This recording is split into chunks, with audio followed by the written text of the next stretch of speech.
Merci beaucoup, Monsieur le Président, chers collègues. Je m'associe à Christelle Le Gouellec pour remercier les agents, la maîtrise d'œuvre aussi qui nous a accompagnés sur ce travail.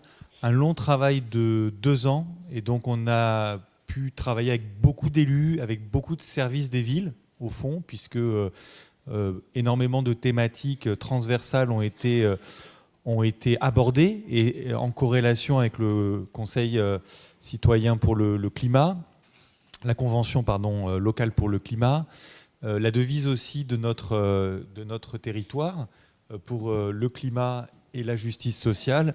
Et je suis assez fier que ce document aboutisse et soit aussi le support d'autres combats. Je pense par exemple à la ligne Nord-Sud qui va être une réalité pour les habitants de notre territoire à partir de 2027 et qui a été rendue possible aussi parce que dans le détail, nous avons travaillé au profit de ce plan local de mobilité pour l'amélioration des transports de nos concitoyens. Alors voilà, les thématiques principales, elles portent sur la voirie, sur les transports collectifs, sur les modes actifs, sur le transport de marchandises, sur le stationnement, mais aussi sur les enjeux de communication et de sensibilisation.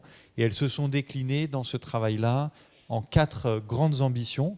D'abord, celle de transformer l'espace public pour réduire l'usage de la voiture et apaiser la ville. On en voit des traductions, je pense pour notre territoire Est Ensemble au projet du Grand Chemin, par exemple, ou beaucoup de projets dans les villes, de rues aux écoles ou d'autres projets qui sont la traduction déjà de cette philosophie.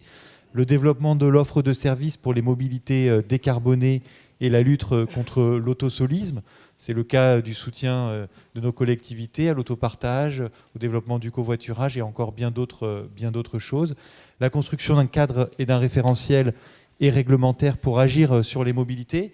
Nous travaillons, vous le savez, sur, par exemple, la révision numéro 3 du plan local intercommunal et la traduction réglementaire aussi, s'agissant par exemple des normes de stationnement dans les constructions ou de la place qui est faite sur les espaces consacrés au vélo dans les constructions, sont aussi le témoignage de la traduction dans nos documents d'urbanisme des orientations du plan local de mobilité, ou enfin les questions relatives à l'accompagnement au changement des pratiques. Ces 4 grands axes, ils sont déclinés dans le plan local de mobilité dans 34 fiches actions que l'on a voulu très concrètes, qui permettent de se saisir à l'échelle où on intervient de manière facile et efficace de ces actions pour les mettre en œuvre à l'échelle du PLM, avec un objectif d'évolution des parts modales qui est ambitieuse, mais qui s'inscrit bien dans la trajectoire nationale, d'abord d'une diminution des déplacements automobiles de 23%, d'un doublement de la part modale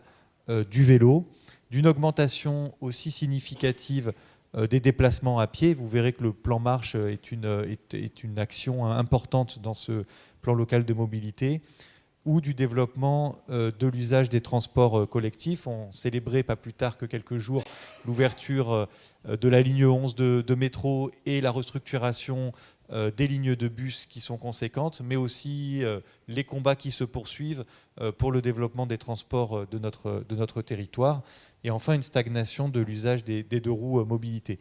Je ne reviens pas sur la partie avis des personnes publiques associées, comme l'a dit ma collègue, mais c'est pour dire quand même que ce document s'inscrit aussi dans une cohérence avec les documents de planification de la région Île-de-France, sont très regardés à tous les niveaux, de sorte qu'ils puissent aussi répondre aux ambitions nationales, régionales et plus locales. Je pense au département, par exemple, qui a un plan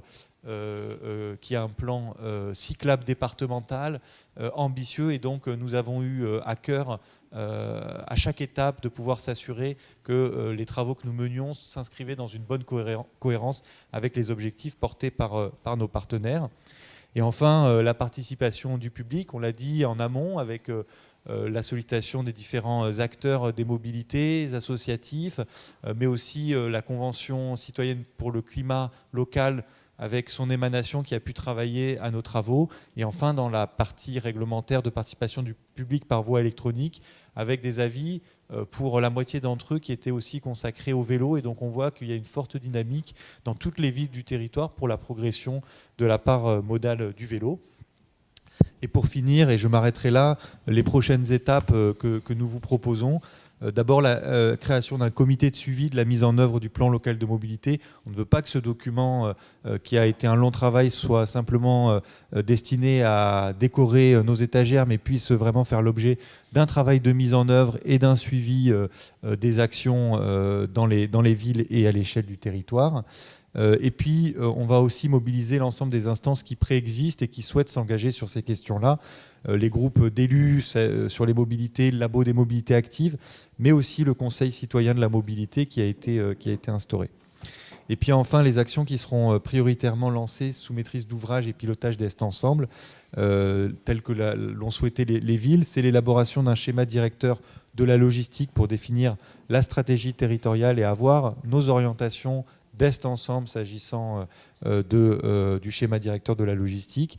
La création de la ligne Nord-Sud, on a maintenant cette orientation qui est inscrite dans le DCE dans le cadre de l'ouverture à la concurrence des lignes de bus. Il va falloir ensuite rentrer dans le détail et Est Ensemble sera moteur sur ce travail-là de détail dans la mise en œuvre de cette ligne de bus.